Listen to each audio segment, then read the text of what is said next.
Foot.fr, fournisseur officiel de football. Salut tout le monde et bienvenue dans ce nouveau JT Foot Mercato. On perd pas de temps et on s'intéresse au PSG qui affronte demain soir la Real Sociedad en 8ème de finale aller de Ligue des Champions. Un match très attendu et qui fait parler toute la sphère football, comme par exemple Jérémy Mathieu, l'ancien défenseur central de Barcelone qui a joué sous les ordres de Luis Enrique, a été interrogé sur le technicien espagnol par beIN Sport. Et le français a été plutôt cash à son sujet. On va dire que notre expérience était mitigée. Mitigée et pourtant c'était lui qui me voulait et on s'était presque réunis en secret pour discuter. C'est un coach qui ne te parle pas beaucoup et qui ne te met pas trop en confiance. Moi, je joue beaucoup sur la confiance et parfois, je faisais des gros matchs et après, j'étais sur le banc. Donc en fait, j'avais besoin de continuité. C'est ça que je ne comprenais pas. Mais il ne m'a jamais expliqué pourquoi. Peut-être qu'il n'avait pas le temps, je n'en sais rien, ou peut-être qu'il fonctionne comme ça. D'ailleurs, une bonne nouvelle pour Luis Enrique. Pour défier les Basques demain, il pourra compter sur son effectif presque au complet et avec la disponibilité de sa star, Kylian Mbappé. Touché gravement à la cheville face à Brest et préservé face à Lille, l'attaquant français était bien présent à l'entraînement collectif du PSG aujourd'hui et ne figure plus sur le communiqué médical du PSG. En conférence de presse d'avant-match, Fabián Ruiz prévient la Real Sociedad, Mbappé est prêt pour ce choc. Bueno, desde lo que pase fuera nosotros no lo podemos controlar, pero lo de dentro sí. Como he dicho antes, estamos tranquilos, sabemos que es una competición muy bonita, la afrontamos con mucha ilusión. Al final el PSG tiene que competir por todas las competiciones europeas y en eso estamos, ¿no? Estamos trabajando para intentar mejorar, intentar hacerlo lo mejor posible en todas las competiciones, pero no nos sentimos con esa obligación.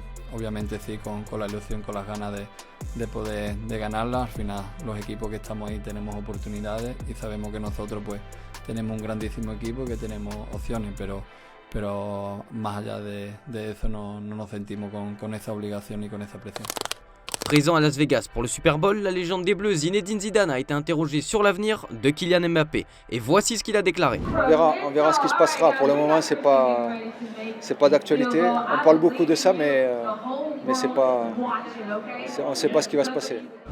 Du côté des Espagnols, important de noter la présence de Mikel Oyarzabal dans le groupe, de retour après une contusion musculaire. On a pu apercevoir aussi une nouvelle arrivée au centre d'entraînement du PSG. Le club en a profité pour faire l'acquisition d'un mur animé pour travailler les coups francs dans les meilleures conditions. Je vous laisse regarder ça.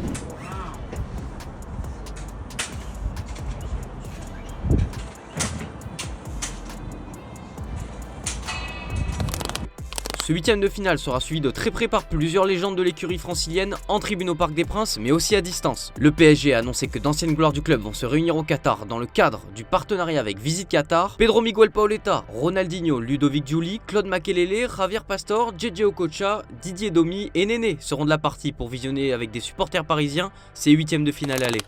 Le PSG jouera demain, mais c'est bien ce soir que la Ligue des Champions reprend du service avec deux affiches, Copenhague, Manchester City et Leipzig, Real Madrid. L'occasion de faire un point sur le classement des meilleurs buteurs de la compétition. Et on a affaire à un classement très serré puisque Erling Haaland, Antoine Griezmann, Rasmus Højlund et Alvaro Morata se partagent la première place avec 5 buts inscrits. Galleano arrive à la 5ème place avec 4 buts et 4 passes décisives. Ensuite, Jude Bellingham, Harry Kane, Gabriel Jesus, Julian Alvarez et Evan Nilsson suivent avec également 4 buts inscrits. Personne n'a pris d'avance donc et tout est encore possible pour décrocher le titre de meilleur buteur. Parmi les deux rencontres du soir, s'il y a bien un joueur à suivre, c'est l'ailier droit âgé de seulement 18 ans, Rooney Bargi. Bien connu des joueurs de Football Manager, il peut être le facteur X pour que Copenhague réussisse à créer un exploit ce soir face à Manchester City. On se dirige du côté du Bayern Munich maintenant, qui nage en pleine crise. Après la gifle reçue par Leverkusen 3-0 le week-end dernier, la pression s'accumule sur les Bavarois et Thomas Tuchel. Les fans ne supportent plus cette situation et ont décidé d'installer une banderole avec le message Tuchel out au centre d'entraînement de l'écurie allemande d'après Bild. En plus des supporters, les joueurs du Bayern lâchent également le technicien allemand. Toujours selon le média Bild, Mathis de Ligt était en colère contre son entraîneur, n'appréciant pas d'être resté sur le banc lors du dernier match. Les relations entre le défenseur et Tuchel sont glaciales. Sports One nous révèle que plusieurs membres du vestiaire ne sont pas satisfaits de la qualité de l'équipe. Selon eux, de nombreux joueurs arrivés ces dernières années n'ont pas l'ADN Bayern. Une ambiance pesante pour une équipe deuxième du championnat et qui pourrait connaître une saison blanche. Jeudi, ça sera au tour de la Ligue Europa de reprendre du service. Au total, 4 clubs français sont engagés dans la compétition. Marseille affronte le Shakhtar, Rennes face à l'AC Milan, Toulouse est opposé à Benfica et Lens contre Fribourg. Et c'est notre sondage du jour disponible sur notre site les amis. Pour vous, combien de clubs français vont passer le barrage de Ligue Europa? On attend vos réponses en commentaire et sur le site. On parle d'un ancien joueur du Bayern Munich, Toni Kroos. Toujours aussi important dans le jeu du Real Madrid malgré ses 34 ans, le milieu de terrain réalise une superbe saison jusqu'à présent. Le principal intéressé se sent compétitif et rêve même de faire son retour avec sa sélection lors de l'Euro cet été. Libre en fin de saison, il a souhaité faire le point sur son avenir avec son club et sa sélection en conférence de presse. Pour la sélection, je me pose des questions. C'est possible, on va voir. C'est comme la prolongation de contrat, pour le moment, je ne sais pas. Reste à savoir si cela sera possible. Direction l'Arabie Saoudite maintenant, avec le retour de Neymar à Al Hilal. Gravement blessé avec sa sélection en octobre dernier, le Brésilien a passé du temps dans son pays pour se faire soigner. Finalement, il fait son retour en Arabie Saoudite, comme l'a indiqué son club sur X. Son retour se précise petit à petit. À Barcelone, c'est Frenkie de Jong qui est au milieu de toutes les attentions. Sous contrat avec le club catalan jusqu'en 2026, le milieu hollandais est annoncé sur le départ. Cependant, les Blaugrana voudraient le prolonger jusqu'en 2029, mais pas aux conditions actuelles. En difficulté sur le plan financier, le Barça souhaite que Frenkie touche 23,3 millions d'euros l'an prochain, puis 23 millions d'euros tout rond en 2025-2026, contre près de 25 millions d'euros actuellement. Convoité aussi à l'étranger, l'avenir du Néerlandais pourrait s'inscrire en dehors de la Catalogne. Affaire à suivre.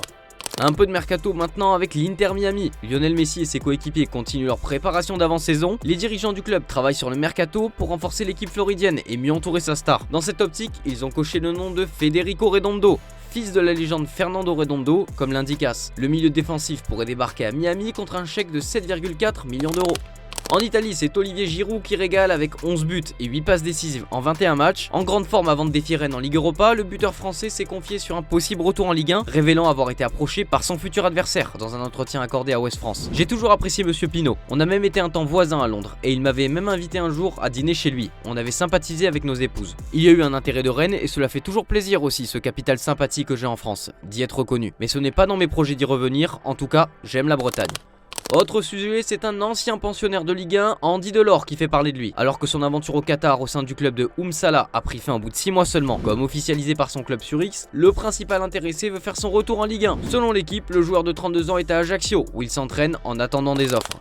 En grande difficulté cette saison, Dejan Lovren pourrait s'en aller prochainement. Déjà poussé vers la sortie cet hiver par l'OL, le média croate Index explique que son club formateur, le Dinamo Zagreb, tente de le faire venir. L'aspect financier pourrait être un frein dans ce dossier alors qu'il ne reste environ que 48 heures de mercato en Croatie. La possibilité d'un prêt jusqu'à la fin de la saison existe, mais le Dinamo Zagreb ne pourrait prendre en charge qu'une partie du salaire. Autre option, une résiliation de son contrat avec l'Olympique Lyonnais et une arrivée libre au Dinamo Zagreb. Scénario difficile à imaginer puisque le joueur devrait faire un sacrifice financier important pour revenir au pays. Un dossier qui devrait être fixé rapidement.